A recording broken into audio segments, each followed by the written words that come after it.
In an effort to get an appreciation for what is taking place in the Melbourne property market, Cate asked Tristan Tomasino to jump in the hot seat. Tristan runs a real estate office in Melbourne's inner west, and if anyone knows what's happening in that market, it's him. So here's Tristan and Cate. G'day, Tristan. It's good to see you. How are you going with our lockdown? Yeah, look, it's tough. Thank you for having me. I think at the same time, though, it's super exciting because I think anyone that's been in real estate can say that they've never, ever gone through anything like this in their career. So it's a good time to adapt. And I think that's what I've just taken out of it is day by day as well, to be honest. Yeah, that's exactly why we wanted to get you on the show, because I've seen your positivity, and it's obviously a really hard challenge for so many of us here in Melbourne, our vendors, our buyers, and our fellow real estate agent buddies. But you've been really positive, and I've seen some of your output and your messages to your industry colleagues. So talk me through and share with our viewers what sort of challenges we're facing. How severe is this lockdown, and what are we actually precluded from doing in our day-to-day roles? So I think from a sales point of view, the hardest thing is not being able to get face-to-face with buyers or buyers advocates like yourself to take them through properties. So for a lot of people, and we've sold a few properties over the last kind of 2 to 3 days, but that's been off the back of people coming through just before the lockdown stage 4 was in place. Since then, we have seen a drop in inquiry. A lot of people have just been saying, look, we're going to wait it out, the next 5 weeks now and see what happens. But I think the hardest thing for us has been not being able to get face-to-face with people. Of course. As real estate agents, we do day in, day out. That's it, we're a people business. Yeah. So obviously you're running a sales agency, you're the principal here in Melbourne's inner west, and you were leading into spring with some really good volumes and a decent looking pipeline for auction activity. What are your vendors, or what are the majority of your vendors doing now that we've got this restriction? So a lot of them have decided to keep the property online and just build up inquiry. So we've already got buyer inspections hopefully booked for September the 14th if we are able to conduct one-on-one inspections. Yeah. But I would say a lot of vendors have just decided to hold off until the restrictions ease, and they still have every intention of selling within the last 3 months of the year.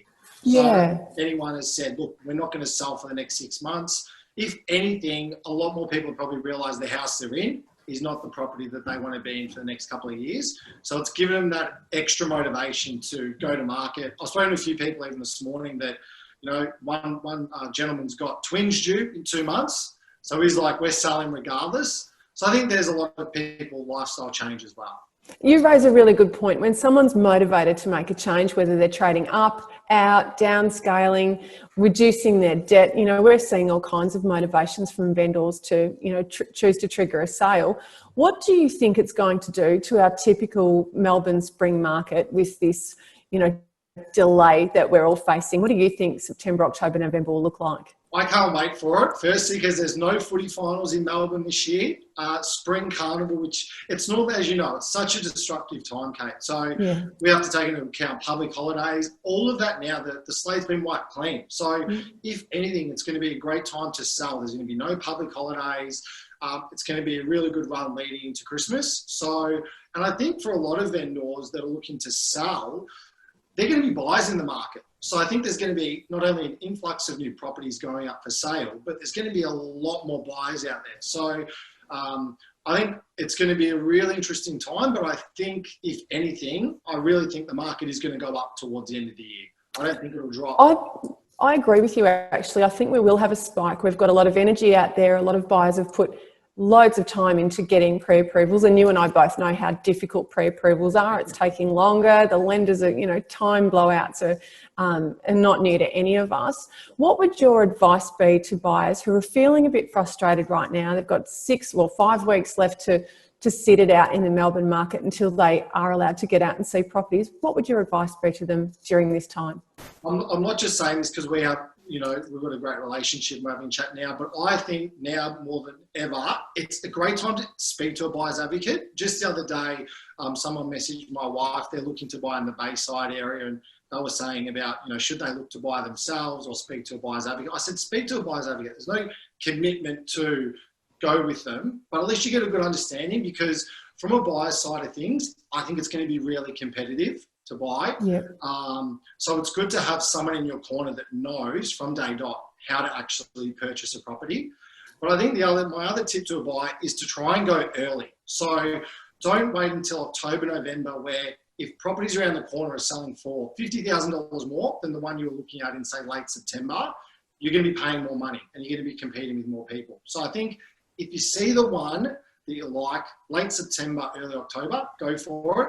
And you hit the nail on the head. With finance, get your finance sorted, like before you start looking at property.